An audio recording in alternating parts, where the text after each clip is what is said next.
je ne crois pas que ce soit mieux d'être métissé que de ne pas l'être. Je pense que les apports étrangers sont positifs pour un peuple à condition qu'il ne dépasse pas une proportion. Je pense que la rencontre des cultures est positive. Mais dès l'instant que vous avez le sentiment d'une submersion, de ne plus reconnaître votre pays, de ne plus reconnaître les modes de vie ou la culture, dès cet instant-là, vous avez rejet. On y est en France, selon vous? Est-ce qu'on y est en France, oui ou non? On approche, en tout cas, c'est dans cette zone qu'on se trouve.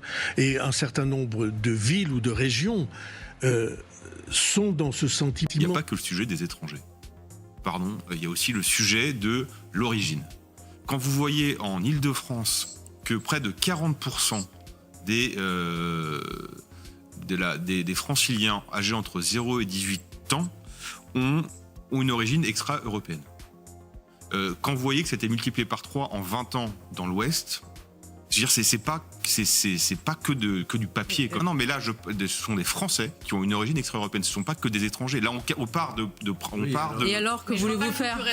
Le bout du raisonnement, c'est que de ce que j'ai entendu de Gérald Darmanin et de ce que j'ai entendu de François Bayrou, on parlait des étrangers. Oui. Or, le problème de culture n'est pas que étranger. Oui. Il est aussi sur les origines étrangères. Et de la non-assimilation et la non-intégration qui a été faite. Je suis d'accord avec vous, j'ai peut-être mal compris ce que disait François Bayrou. Mais je crois que précisément, François Bayrou allait sur ce terrain. Il parlait pas de la question des étrangers, il parlait pas de la question migratoire, il parlait de la question identitaire. Quand il dit le métissage, qu'on reconnaît pas la France dans laquelle on vivait il y a 40 ans, qu'il y a une submersion migratoire, qu'il y a un trop grand mélange des cultures, qu'il y a un trop grand métissage, on n'est pas en train de viser, on est en train là de viser des gens qui sont français d'origine étrangère depuis plusieurs décennies. Voilà. Et ça, au moins sur ce point, je pense que factuellement, on peut être d'accord. Le problème, c'est qu'ils semblent nous découvrir ce qui paraît une évidence pour beaucoup de monde, sauf que c'est pas le cas pour son gouvernement.